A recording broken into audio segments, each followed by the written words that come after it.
दुनिया का सबसे बड़ा मेला लगेगा प्रयागराज में, जिसे कहते हैं महाकुंभ। 40 करोड़ श्रद्धालुओं के आने की संभावनाएं हैं। 7 समंदर पार से भी लोग आएंगे, जो गिरमिटिया मजदूर के तौर पर भारत से ले जाए गए थे सूरीनाम इत्यादि देशों में। आज यूरोप के तमाम देशों में उनकी व्यापकता है, बड़े बड़े पदों पर हैं और शासन सत्ता में उनकी महत्वपूर्ण भागीदारी है। वह लोग भी आएंगे और इस महाकुंभ का आगाज होगा 13 जनवरी को। करेंगे प्रधानमंत्री इसका उद्घाटन। तमाम मित्रों ने कहा, साहब आप महाकुंभ पर कुछ नहीं कर रहे हैं क्या? वहां व्यवस्था है, कैसे जाना है, क्या क्या इस बार नवीनता होगी? तो दोस्तों बता रहे हैं, बहुत कुछ होने जा रहा है। पर्यावरण संरक्षण की दृष्टि से भी बहुत कुछ रहेगा। आप पूरे महाकुंभ को साइकिल से घूम सकते हैं और कितने किलोमीटर में है हम बताएंगे। और 25 से 30 लाख में जो दुकानें आवंटित होती थी, अब उन दुकानों का रेट हो गया है 60, 70, 80। ऐसी भी स्थिति हो, जैसा लोकेशन हो वैसी दुकान लीजिए। अब लड्डू की दुकान, लड्डू की जो लेटे हनुमान जी के आसपास का इलाका है प्रयागराज में, वह दुकानें बहुत महंगे दामों पर, बताया जाता है कि एक दुकान 75 लाख रुपए में आवंटित की गई है। यानी बोली लगती है कि कौन वह लड्डू बेचेंगे, प्रसाद बेचेंगे। कचौड़ी और जलेबी भी मिलेगी, समोसा मिलेगा, टिक्की मिलेगी, गोलगप्पा भी मिलेगा। और सबका तय हो गया है कि कितनी में कौन सी दुकानें जाएंगी। 10,000 दुकानों को आवंटित करने का लक्ष्य रखा गया है। यानी रेत बेच करके गंगा की तलहटी में, गंगा की गोद में नाप नाप करके उसे दिया जा रहा है। लेकिन यह बोझ जाएगा किस पर? 4,000 हेक्टेयर का मेला होगा, यानी उतने दूरी में, और 13 किलोमीटर की लंबाई का, 13 किलोमीटर लंबा होगा रिवर फ्रंट।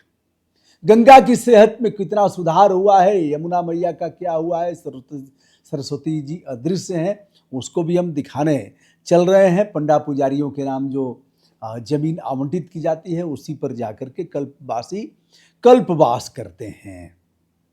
लड्डू वैसे तो 100-150 रुपए केजी मिल ही जाता है, 125, 150, पौने 200, लेकिन अब उस लड्डू की दुकान जो 75 लाख रुपए में आवंटित होगी, वह लड्डू कितने में बेचेंगे यह तो समय ही बताएगा। आप मेला में देखेंगे। कचौड़ी जलेबी की दुकान का आवंटन एक दुकान का 92 लाख में हुआ है, दैनिक भास्कर की रिपोर्ट के आधार पर और अन्य कुछ समाचार पत्रों के हवाले से यह वीडियो मैं कर रहा हूं। लेकिन सच्चाई हम जल्दी ही जान करके आपको बताएंगे।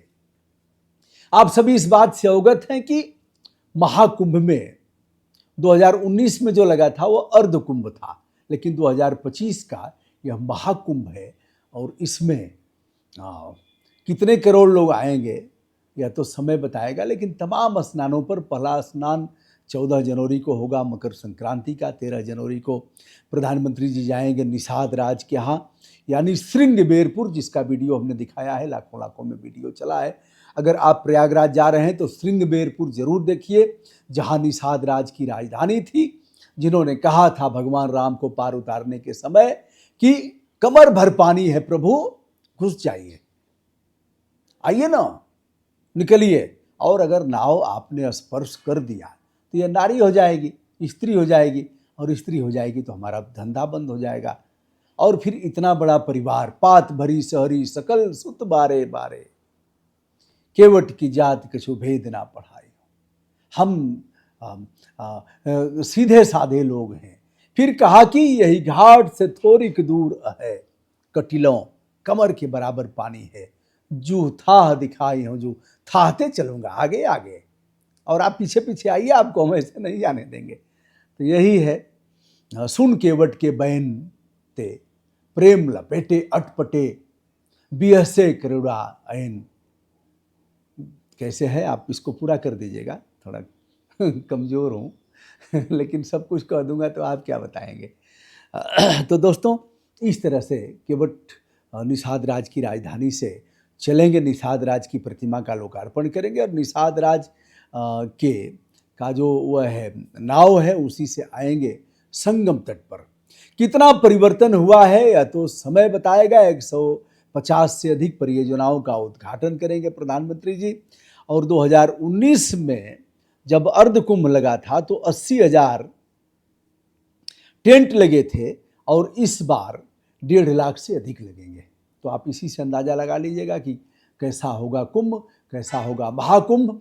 वैसे जो बेरोजगार हैं वो ऐसे भी गले वले में लटका करके बहुत कुछ बेच सकते हैं, कुछ कर सकते हैं। उसका घूमते फिरते तो कोई कुछ लगेगा नहीं, कहीं बैठेंगे तो टैक्स लगेगा आपका और पुलिस भी आपको उठाएगी। दुकान आवंटित करेंगे तो आपकी जेबें ढीली होंगी। अब जो 92 लाख रुपए में कचौड़ी की दुकान 30 बाई 30 का लेगा, कचौड़ी और जलेबी दही के साथ आप अगर खाएंगे तो प्लेट कितने का होगा अंदाजा लगा लीजिए। लेकिन कुंभ मेला में अन्य क्षेत्र भी खूब चलते हैं, कोई भूखों नहीं रहता है। भैया जी का दाल भात है, शंकराचार्य जी लोगों का है, तमाम धर्मात्मा लोगों का है, कुछ ऐसे भी लोग आकर के खिलाते हैं। लेकिन वह भोजन प्रसाद जैसा है, लेकिन डिग्निटी नहीं रहेगी उस भोजन में। अधिकांश जगह आप देखेंगे खड़ा होकर के लोग ले रहे हैं, इसे दिया जा रहा है, फिर तो कोई गरिमा नहीं है। लेकिन यह है कि आप वहाँ कोई पिकनिक बनाने तो जा नहीं रहे हैं, वहाँ तो आप जा रहे हैं पुण्य कमाने जा रहे हैं। तो जैसा मिला वैसे ही सीताराम सीताराम सीताराम कहिए और जाहि विधि राखे राम, वही विधि रही है। तो कुंभ मेला पर मैं वीडियो करूंगा, बताऊंगा। तमाम हमारे दर्शक कुंभ मेला देखना चाहते हैं, जानना चाहते हैं, तो जल्दी ही हम शुरू करते हैं। फिलहाल आज के दिन इतना ही कि जमीनों का आवंटन शुरू हो गया है और करोड़ों अरबों रुपए सरकार कमाएगी। खेल भी होगा, खेल पर भी निगाह रखने की ज़रूरत है। जो जिंदा कौमें हैं वह अगर टोका टाकी करेंगी तो अच्छा होगा और अच्छी सुविधाएं मिलेंगी। नहीं करेंगे तो भैया लाठी खाने की तो आदत है, शुरू से खाए ही हैं, अंग्रेज़ों के समय में भी खाए और इस समय भी खा रहे हैं। किसान खाएंगे, व्यापारी खाएंगे, छात्र खाएंगे, नौजवान खाएंगे, पीटे जाएंगे। जो आज सत्ता में हैं आज पीटेंगे, जो विपक्ष में रहे हैं वह कल पीटे थे, फिर आएंगे सत्ता में फिर पीटेंगे और आज की पिटाई पर वह आवाज़ उठाएंगे जो कल पीटे गए थे। तो यह सब चलता रहेगा, लेकिन हम मालिक हैं, मालिक की भूमिका में हमको आना पड़ेगा। दोस्तों, मैं हूं ब्रजभूषण दुबे, जन सांसद। विनम्रता के साथ हमारा प्रणाम स्वीकार करें।